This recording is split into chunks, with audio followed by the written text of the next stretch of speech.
Can we address what's going on with Squeeze Benz right now? We were going crazy. Everything was, everything was going swell. Had a lot of crazy collabs. Obviously, we did the video with Tommy, and that blew the up. That drew a lot of unwanted attention on us. We basically had to kind of shut the operation down for a few months. What the fuck?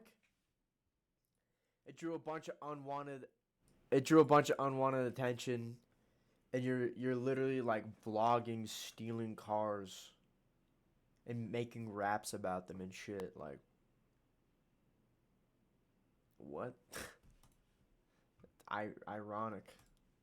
He's laying low right now, not really kind of taking a step back from everything, and he's not really going to be involved in cutting up or driving anymore just because we can't really let anything happen. We got to be safe. It seemed no one could give us a straight answer about Squeeze Benz. Many on the internet claim he's locked up somewhere on the East Coast. Others, including his team, say he's just laying low, waiting for the heat around him to die down. But either way, there has been no sign of him in months, which only fuels further speculation.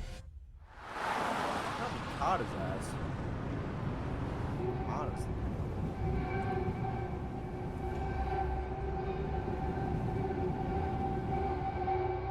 So we're pulling up to a little rental spot that people go to, and we're going to meet some of the drivers in this game.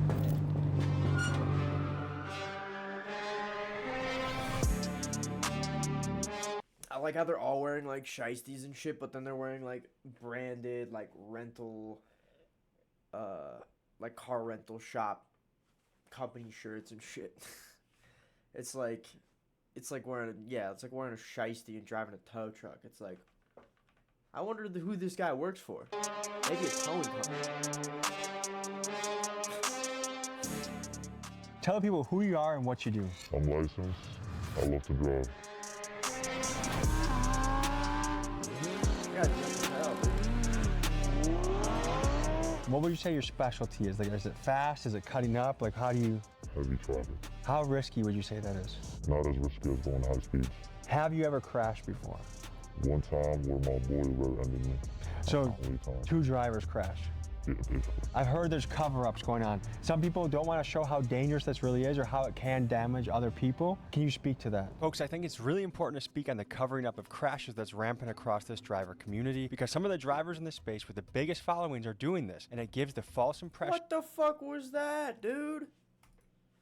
Driver community, because some of the that drivers wasn't in this even space, like... He's not even cutting up. He just rear-ended that the person. biggest followings are doing this, and it gives the false impression that this is a relatively risk-free activity rather than something that is an extreme danger to innocent people. I mean, they cover up their crashes to maintain like a good image about themselves, and it's bad. Like, me, I just post whatever, I don't care, I post my underclass. They don't do that. You are arguably the face of the drivers right now. I think there's not even a close second right now, would you say? Correct. How is that? Like, you feel like you're kind of the king of the space? In some way, yeah. What motivates you to do this? Traffic. You just hate traffic? I hate traffic. You like traffic? No, I don't. I don't know if that's good justification. That's pretty How worried shitty. are you about being caught by the police? Not worried at all. Do you think they have their eye on you?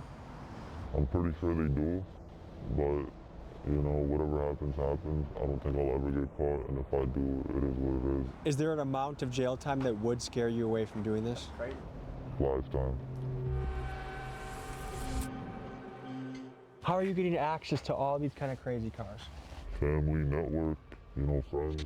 So these are your cars? Yes, sir. We have a GT3 RS. We have an M3 CS. I have an individual spec that I took like months to build, the Voodoo Blue M3. And then we have a Cullinan, we have a Huracan, we have Trackhawks, we have the biggest fleet in New York, one of the biggest fleet in New York. Let me ask the question I think is on everyone's mind. Yes, sir. Dude, what like, makes it... So, they have their... What is this? Our Exotics? That's their name. They're our Exotics. I can't really even see what that says. AA Exotics. So they have like a company. They have a fleet. They do rentals.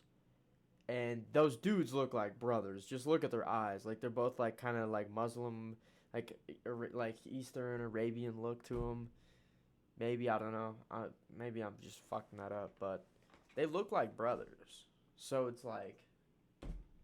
You can find out who owns this, and then just lurk around long enough, and you're gonna find Squeeze Benz.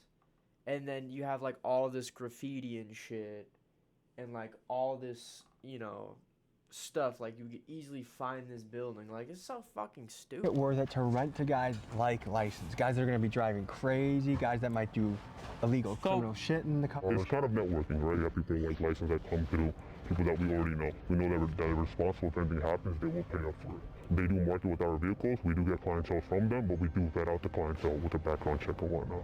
So you don't care if someone takes a $450,000 car, drives it like crazy, drifts? Swerves. Of course I care. I mean, we keep it to a certain extent, right? Like if I'm getting alerts after alerts with trackers, we tell them, hey, like, calm down a little bit. They also respect us too, you know? It's a respect relationship. Something just does not add up. I mean, how is a 19-year-old with no insurance getting access to exotic cars? And sometimes for free. License claims that the dealers are his friends and they simply like what he's doing. But let's be real, who's handing over cars like this just so their buddy can make social media videos? To me, there is more to the story that we are just not being told.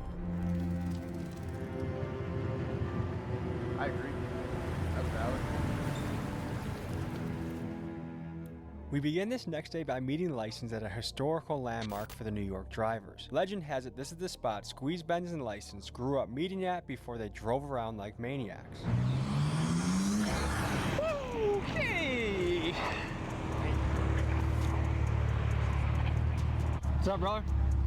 So you had us meet you at a Home Depot of all places. This is where it all started, right here. This is important to your journey. Yes. Tell me about it. Basically, the first ever death row we ever did, the most popular one was Squeeze, and, you know, the very beginning was, you know, in this Home Depot. We all met here, and then we hit the GCP, which is this highway right here. You know Squeeze Benz? That's my boy. How long have you guys been hitting runs together? Before all the YouTube stuff, before everything, we known each other for so long. I've known him, Squeeze before I've known him back. Does your mother know you do this stuff? No. She doesn't know at all? Your parents have no idea? Like, What do they think you're doing all day? work. They just think, when you talk to them at Thanksgiving, talk to them about work, what do you tell them? I make money. I'll make money, boy. You know, I'd rather not tell them because I don't want them to worry about me. Is your dad in your life? Yes. What would he say if he knew you were doing this? He would tell me to stop. You got a fiance, right? I'm engaged, yes. And what does she think about this? She doesn't know. Do you feel like you're living a That's lie cap, with bro. your family not knowing this? There's no Not way. really, I'm not lying to them, I'm just not telling them. How do you like just go around all day stealing fucking cars? This style of high-speed, reckless driving has been gaining popularity amongst New York's younger generations. I wanted to know from the people living here how they felt about it and how it impacted their life. So I sent my guy Keegan to the streets of New York to hear people's opinions. I think that's not safe. They gotta chill. Why are you risking people's lives? I mean, if you're good, you're good. If you're not, you're not. Don't hit me if you're in front of me. It's reckless, bro. Kids this generation are easily influenced by the things around them, especially on the social media apps that we have. What do you think drives like young men specifically to drive Honestly, crazy? Like, actually, no, I don't have a take. low testosterone. Really, I just think it's an ego thing and wanted to be a little more manly. If you could speak directly to these guys, what would you say to them?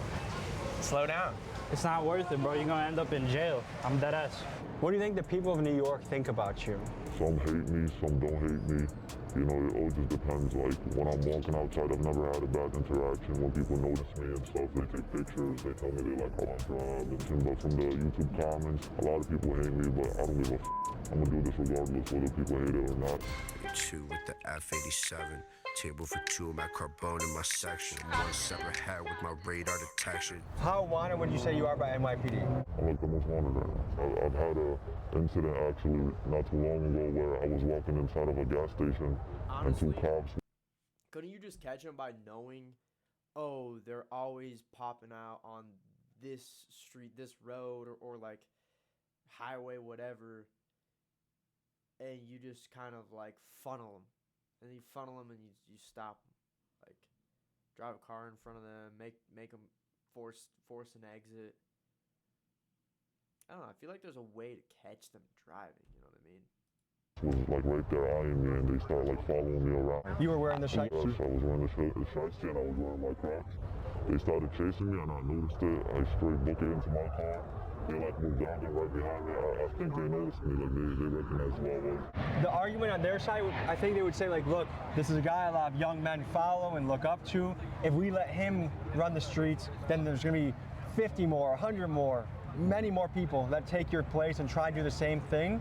What do you think about your impact and influence on this world? I do have a heavy impact. I do influence a lot of people and stuff, but I always tell people not to do what I do because not everybody got the will. And I've seen a lot of passions that people get into and stuff, and it's really not. It's not cool. Just because it looks easy and shit, it doesn't mean it's easy. Anything can happen. I'm gonna get in the car with you, but you promise to be careful with me? I got you. You got me? You trust me? Yeah, I trust you. All right, we're gonna hop in. We're gonna make a mission to the airport, and we'll see you guys on the road. Before we show you one of the craziest parts of the video, first a quick message from our sponsor. Folks, it's crazy that there are people out there driving like this, but you know what also?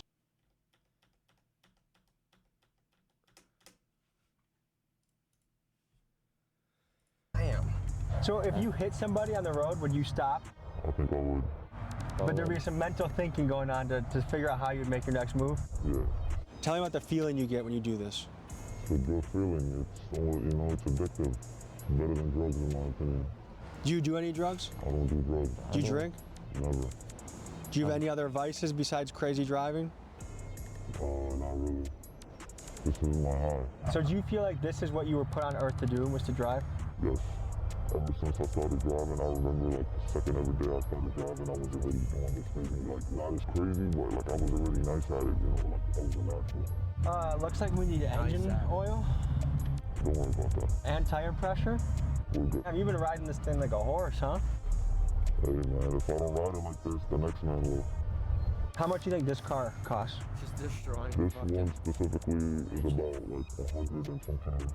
So when you're going to your rental guys, how much are they charging you for a day for a car like this? I don't pay. What's in it for them? They're my boys. If I worked my ass off to acquire a $100,000 vehicle and I knew you drove like a maniac, why would I just give it to you because you're my boy? So my friends, me and my friends have been doing this for almost ever, and I have my own car. I just don't do it in my own car.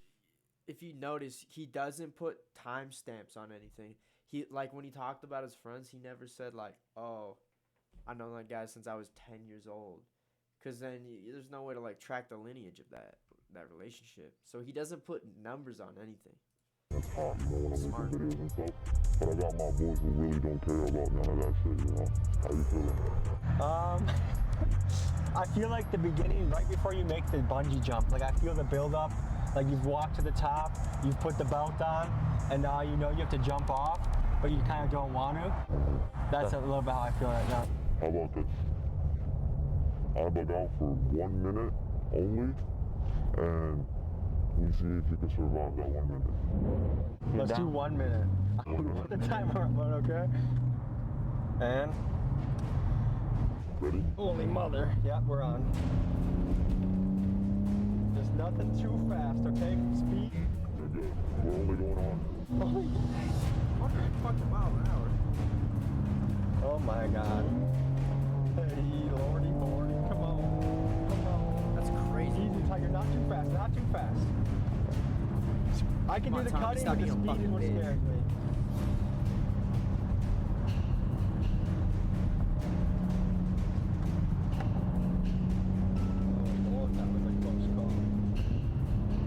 Okay. Please, God almighty. Heads up, heads up, heads up, heads up, heads up, heads up. Okay, you got 10 seconds left. Don't go past her though. Please, dude. Holy shit, are you serious?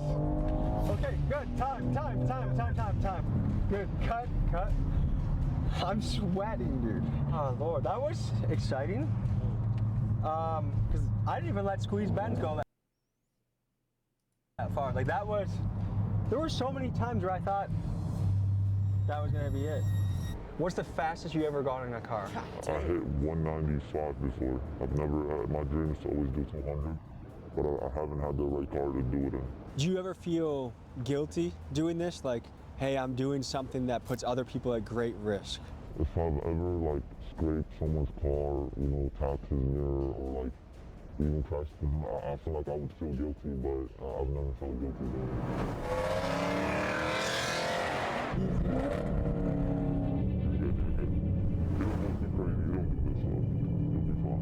SRT Lens, bro, he's not wearing a shiesty, he just gives no fucks.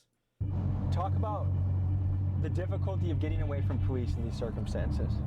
Really not difficult. Cops literally don't know what the they're doing. They're not drivers. They don't do this. And they drive so far, you know, stand no chance against the DA. Oh, you just changed it to sport. Sport plus, don't.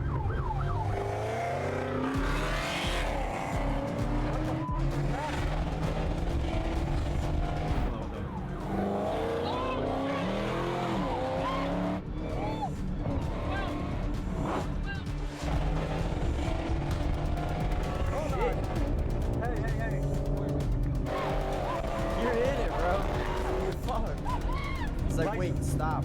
Let's just relax. It's my friend, someone said. License? I don't want to go super fast.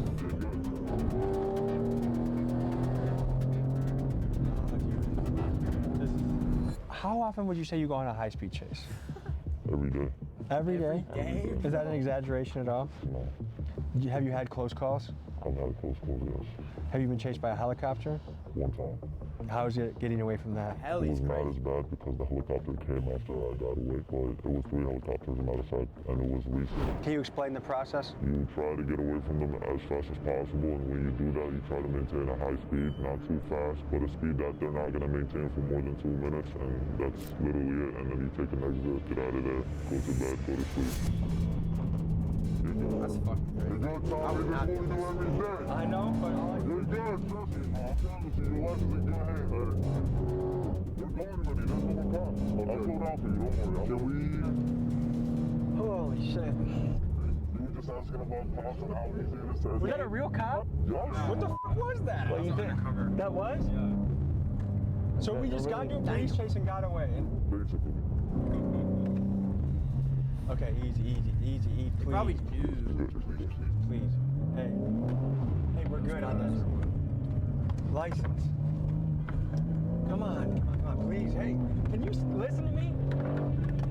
Hey, I'm. Heavy traffic when I go to... I get it, but I got the idea. It's heavy I got a kid traffic. at home. I want to be a responsible dad. When you have a kid, maybe Dude, you'll Tommy, feel you it. literally I get it. fucking interviewed, like, You're good at this. Dudes I that trust that make you're good at it. trank and You see how I don't even sweat this much when we interviewed the Sinaloa fucking cartel a couple weeks ago. Holy shit! What would you say to someone that's like, man, that's a really selfish way to drive? No comment. I'll keep it pushing, you know. I love doing what I do, and no one can tell me anything that will change that. There's levels to this. There's really levels to this, and the level that I'm at, and like a few people are at, has not been discovered. You know, you gotta be careful. You gotta care about everybody else on the road. That's something I really care about. I don't care about the car I'm driving. I don't care about me. You know, like it's other people that have nothing to do with as well. So, if people were to describe you as a menace, would you agree with that assessment? I'll say 50-50. What makes it worth it for you? no. I would do this often on camera. It don't matter to me. I do it every day regardless. It's fun for me. These people, by the way, these people are like looking for us right now.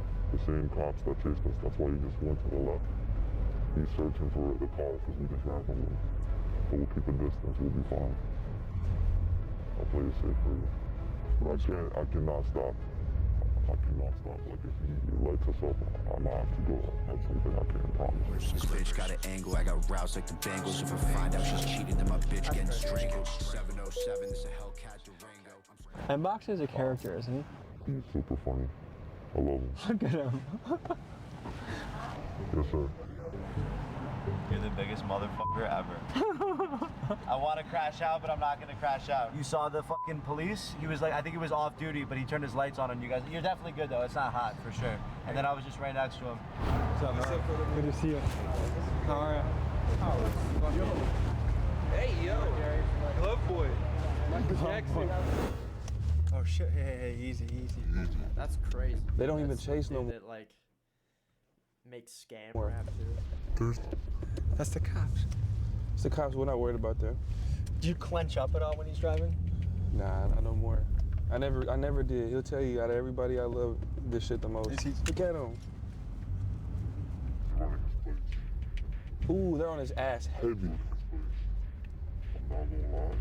I'm like, light him up right now. Just because I got lit up in the same car earlier. Yeah, he's definitely on him though. He's like right on his ass. This is a bad spot to be with traffic too. Yeah, but you'll be good. He'll be fine. The only problem about that car is that Light him the up! wheels are flat. He barely got any air in his tires. Have you been on a chase yet? A little one. License? You're good. I didn't chase yet. That's like normal shit. It's good. Do you get any sort of nerves in you when you see the police in close proximity like that? I get excited. Facts. I'm surprised you're in here, Tommy. I am too. That's wild. I would have thought you wouldn't have fucked with it, or you would have been the next inbox like, hey, slow down, we got enough. There's a cop right there, dude. There's a cop right there. Hey, that trooper's pulling up. Yo, bro, you can't run him. Nigga, he's right there, look. Yo, bro, you are not. I have my real plates on. Just relax. Look at your body language. We don't want to look like we're up to something. Yeah, that trooper's on our ass though. Ooh, lordy. Dude's in like a big ass fucking chain and shit. Like a nice whip. They're gonna look at you a little weird. Just for context for the people back home, there's a state trooper. 9 o'clock. I just and landed. I've only been in New York on the soil for about 10 minutes. Already almost 2 potential chases. Let's we go need to out. get these Let's plates go. covered up. Let's go. How do strikers come into play in this business? Oh God. So strikers, I mean right now we have a jailbreak Hellcat and we have a track hawk. We're in a kind of a networking business where, for example, if someone does take our car and they're clean, but they end up trying to strike it, we have people that are in the group chat that send us pictures. Hey, like this is your car. They're trying to strike it. Once everything adds up, we kill the car or we try to get there as soon as possible and we just try to stop it. But you have their information on file. Yes, but some people don't care about the information being leaked, but they will still try to strike the car. They'll just report it that, hey, someone came to me, they robbed me of my car. Has anyone tried robbing you before? 100%. And what do you do? We had a G-Wagon that was stolen. That was stolen by another rental company, actually. They tried to swap parts out. We kind of got an alert from the tracker saying that, hey, the device is disconnected, so we got there as fast as we can. And we tried to just get the car back. So you're not scared at all when a guy like License or a Squeeze Benz hits you up for a 100%. I'm up all night. I wake up at probably 9 a.m. and I probably go to sleep at 5 a.m. Probably sleep 4 or 5 hours a day. We get alerts on our phone every single second. But it's just part of the business, you know. It's a high risk and high reward business. I'm trying to understand the New York car scene. Tell me how much these scenes overlap. The strikers, the takeovers, the fast drivers, are they all kind of blended together? So, it's like, there's like guys, they have like a network of all the people who have the cars, the nice cars, and they like have it on file or something? Well, in a way, yes. We all do the same thing, you know. Me personally, I'm not in the striker world. I don't drive stolen cars, any of that, but I know a lot of people that do.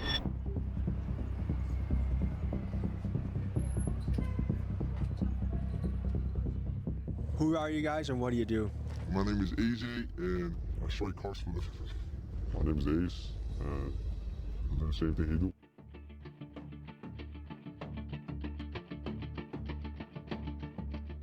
Okay, we just pulled up on a random parking lot on you. How did this happen? We basically just got chased by undercovers right now. Just now? Yeah, like 30 minutes ago. That's what they go for. They usually hit right here and windows so they know the vibe. So when they see Your car they hit you? No, not with the car, with the stick. That stick shot up with the window with the sticks. Are we in a situation right now where if cops came, you would run? Yeah, hell yeah. Okay. I've seen this around the country a little bit. One thing that kind of concerns me and I'm curious about is why are so many young guys getting into this game, do you think? Because it's easy and it's fun. What makes it fun? Like, what attracts you to this? The adrenaline and fast cars. The average car thief right now, how old do you think they are? Average like 17, 18. Have you already taken the tracker out of this thing? Yeah, everything. Let me show you how we do it. So basically, you pop the window on the back. Once you get in here, you basically take out the screen right here and you take out all the wires that's behind it. And then you take out any wires that's connected to the mirror and the antenna. Is this just for your personal use now? Or are you going to sell it? What's? It's Vince one, so I'm just keeping it. Does the average cop, are they able to look at this and know it's stolen? I mean, right now, hell yeah. How so? What? Just because the windows. The windows. Do you apply often to jobs? I try, but I just won't. But wait, what about going on hikes for? Hell yeah, we take this and go take a hike. How long have you been in this game for? almost a year now. Yeah, about a year. How good are the cops at chasing? They trash, I ain't gonna lie. How easily would you get away, would you say? Mad easy. Because they're not gonna chase you. I mean, to be honest, if you have to hit them, you'll hit them. What brought you to the point where you're like, I'm willing to hit a cop, I'm willing to do this? YouTube. YouTube? Yeah. And are people YouTube. like me to blame? No, not you. Like, they show you on YouTube how to take them. Yeah. On the scale of good and evil, where do you guys place yourselves? I'm not gonna lie, I'm gonna place myself as good, bro. Because I can really be doing some dumb shit. Like, worse than just driving these cars. We live in a f***ed up world, so. That's kind of true.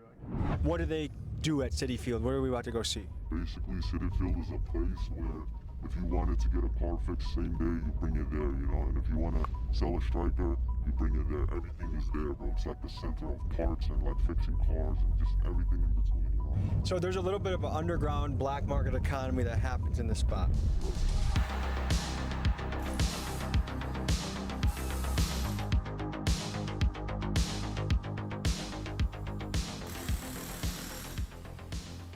So Mr. Mbox, tell us where we are right now. We are in the heart of Striker City, New York. Out here are all the chop shops where all the crash outs, the Kia boys, So someone the probably YNs. just crashed their car here. This was a crash, a simple plaster job type shit. You can see honestly because of the paint. Yeah, this was a bad accident, but this is also a beater. So it's probably just someone. I mean, yeah, it's registered and it has the inspection. So this is probably a legit car that was just involved in a bad accident and they didn't want to go through insurance. So once again, you can get a whole job done for under $1,000. You can get, and once again, we're in New York. We're in the most expensive city in the world. So an average shop, let's say they charge $5,000. Out here, you go to the right Spanish guy, you're the right person. All of a sudden, you're paying $600 for the same job with labor. So if I have to get rid of something, do I come to a place like this to get it crushed or taken care of? Like we had spoken to our man about, you can either strip the car clean, which depending on what type of striker it is, if it's a low-level striker, maybe you just set it on fire, maybe you bring it here for junk, maybe you try to sell it for $100, $200, which is a huge thing. After the car gets crashed, let's say before it was crashed, it was $8,000. Now that the car is crashed, if the airbags didn't go out, maybe it's $5,000. If the airbags went out, you can get that car for $1,000. And it could be a really high trim BMW or Benz. It could be an insanely nice car that you got for 99% off, even of striker price, just because it was involved in an accident. Dude, that guy's pretty good at. He's got the explanation. He knows how to like say it right, tell you what's going on, how to steal a fucking car, how to sell a fucking car. That's some rappers. Or could be doing other things.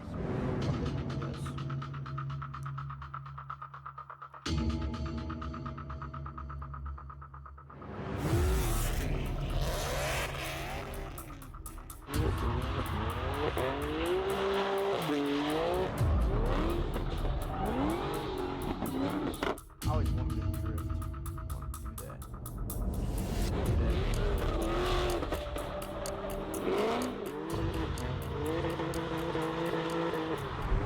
Stop, bro. That was crazy. Just stop. Stop. That was crazy. Just stop. That was, I never seen some shit like that. Just stop. What? You almost hit that track road. Where? No, he didn't.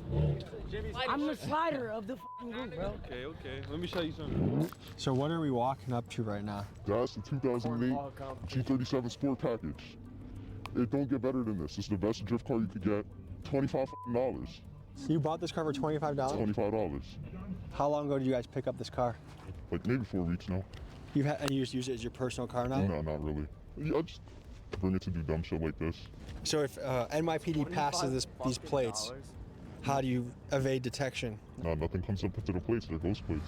You'd think with all the cameras in New York that the NYPD would have an easy time catching guys like this. Between the tolls, traffic lights, bridges, and more, there are thousands of license plate readers across NYC. But keep in mind this rule: no plate, no case. And to beat the cameras, these drivers have a few clever tactics up their sleeve. One of them is to use fake license plates, which some of them even sell on their own merch sites. Another tactic is to use stolen plates, and still yet another is to make their plates unreadable by doing things like taping over the letters and numbers. To me, it's always fascinating to watch this ongoing chess match between law enforcement and the criminals that are trying to stay one step ahead. So, to you, what is the hardest part about this business? Taking a car. Taking a car for sure, because you gotta hop through the window, it's a process and all of that. It takes too long. What about the person that owned this car? They got insurance. I went through the glove compartment. He has full coverage. He's gonna be fine. He's gonna get a new car. I don't want to hype this up, but in a weird way, does he actually come out ahead, you think? Yeah, for sure. He probably got like a G80 or some shit. His car's like $10,000. His insurance definitely cut him a check for like 30. That is not how that works. That is not how that works. Fuck no. That is not how that works. No. Especially if you pay, your down payment is seized. You don't get it back. You probably only get the amount that you paid for through your loan. So if you get a loan for 17 grand, they're just going to pay off the loan. They're not going to pay off the down and the 6 months of insurance you put up, and you put new tires on it, and you know did the radio and the AC, and that cost you another $1,800. You know, like dude did not come up on top. And now he can't get to work because he has to go buy a car and finance it and find the right car and find a good deal. So he's struggling to get to work for 2 weeks. Like, fucking Oh, helicopter again. There's a lot of deja vu from last year, guys. You got a dip in a second. You seen that, right? Yeah. Folks, I wasn't lying when I said these guys are wanted. All right, this has been a legendary interview. Stay safe. Thank you for keeping me safe when I was with you, and I enjoyed getting to know you. I'm going back to Milwaukee. Peace. It was nice talking to you. At this point, we've seen the stolen car game pretty up close. Like, look, that's how he's treating someone's car. It's just his personal fun car. The insurance argument, there might be some slight truth to it. Do I really think this guy took the care and consideration to check his glove box and check to make sure he had insurance, as if he would just leave it alone if he didn't? Doubt it. Insurance can take a while. Just the idea that it's just this harmless thing. And then when you look at the amount of money they're making peanuts nowadays. $800 in 4 weeks is, I could mow lawns and outdo these guys. I mean, go to a cage fight or get into public speaking. There's ways to exercise that muscle without being a menace to society. A common thing I hear from people that do stuff like that is, what? Yeah, go to war. Stop stealing Infinities. Go to war, okay? Go put on a fucking basketball shorts, become a Senate. What? That's fucking crazy, dude. like the guy said he did it out of boredom. I've heard people say, well, there's nothing else to do out here. Do you have any creativity? Do you have any imagination? Go play at a basketball court. Join a jiu-jitsu gym. Do something.